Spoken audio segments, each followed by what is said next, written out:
is Janet Morley, aka also known as Grandma Bob.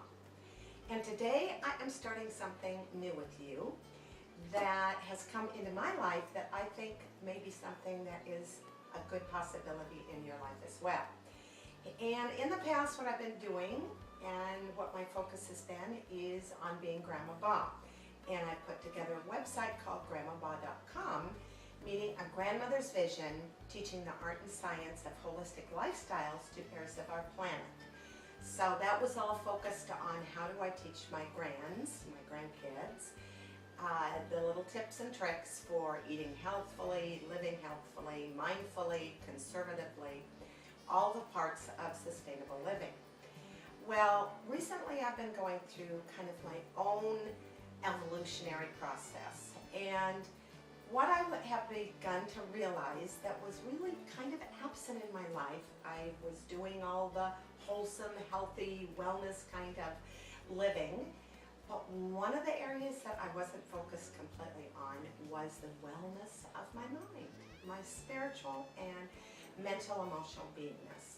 So knowing that, I've been attracting some very exciting things into my life.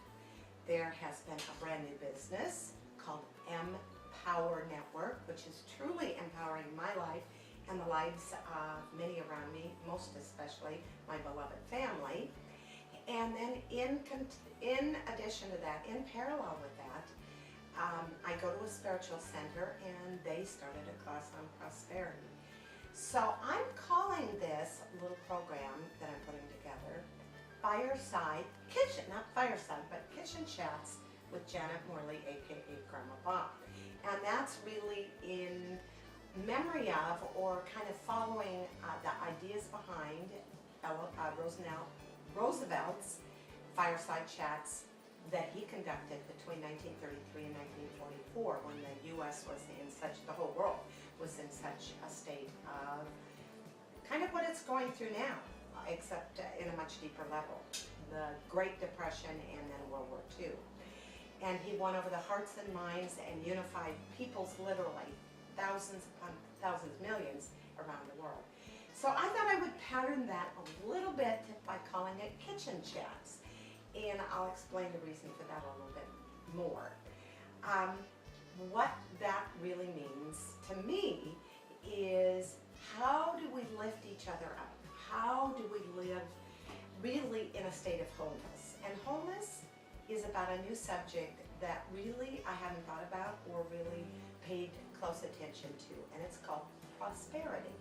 So interestingly, a class just came up in this very special center that I attend, and the name of it is called What is True for Me About Prosperity. So I thought over the next few weeks that I would share some of what I am learning that I think is pretty universal and you might find interesting and might kind of propel you into some thoughts about your own recognition of prosperity in your life, or recognition of perhaps lack and where you want more of it.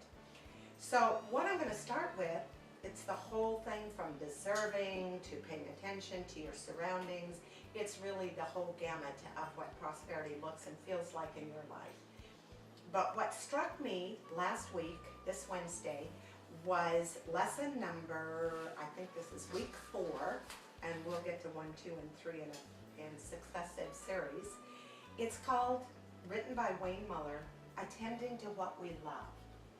And essentially it says attention is a tangible, measurable a part of love. Whatever receives our time and attention becomes the center of gravity, the focus of our life. This is what we do with what we love. We allow it to become our center. So what is the center of your life? Well, I had to ask myself that question. It was part of class participation, and what I found was that center is right here where I'm standing, is my kitchen. And it isn't just about cooking food for our family. It has come to me way more than that. It's symbolic in some senses and very real and meaningful in others. Symbolic in that this isn't where I intended to be 12 years after we purchased a home in an area that I didn't really see as being permanent. And working in a small kitchen space that I didn't intend to be my forever most beautiful, grand dream kitchen. There is no dishwasher, it's very small, it's just not my dream. But I'm realizing, looking at prosperity, that I have manifested this. And out of this really has come a life that I do love, that I do feel prosperous about. But what I'm going to allow it to do is become the center from which dreams will grow. And let me explain a little of what I mean. When I say love, I look around and all that comes out of this kitchen is all about how I love the people so dearly in my life. This pot, for example, is kind of a symbol. Yesterday I took it full of soup for a dear friend who's going through some very serious critical illness issues, unwellness at this moment issues. And I brought it back later and filled it full of food for my grandchildren who joined us for dinner, who have been joining us for dinner the last many weeks since they came to Phoenix from Idaho. So this is definitely symbolic and an outpouring of love.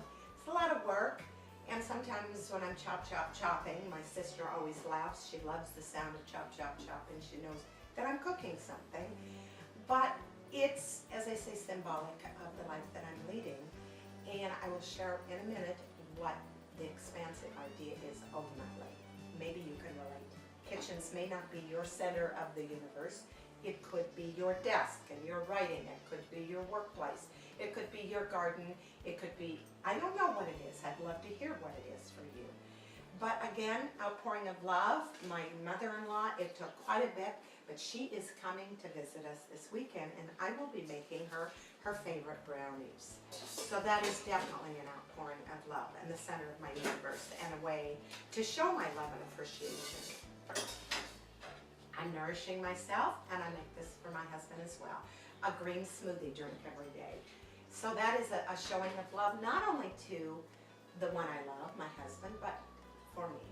So prosperity, the dream that I will share is, this is kind of a funky kitchen. It's not my ideal. It's not the expansive place that I would like to serve hundreds, that I would like to have global connections. But that's what I'm envisioning from this little place.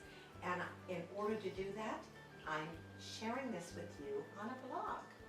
And the blog is an Empower blog, brand new, called Blog Beast.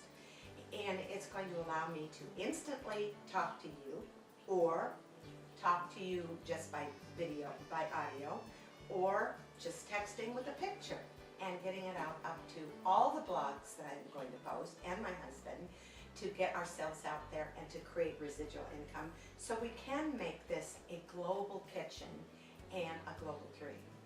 So I'd love to share all of this. I'd love to hear your story. I have many stories, as I know you do. So over the next few weeks, I'm going to share mine, and again, interactively, when you join, when you click the button and you hear more about this wonderful invention, actually kind of a dream come true for me, but two young men under the age of 30 came up with it, the Blog Beast, part of Empower Network, and it's just been launched, and it's all a mobile application. So if you are interested in joining me and listening more and sharing more about ideas on prosperity and how you can bring that forth into your life, please join me in future blogs. Thank you for listening, and remember, feed your body, feed your mind, and feed your spirit. Thank you. I look forward to having you with me soon.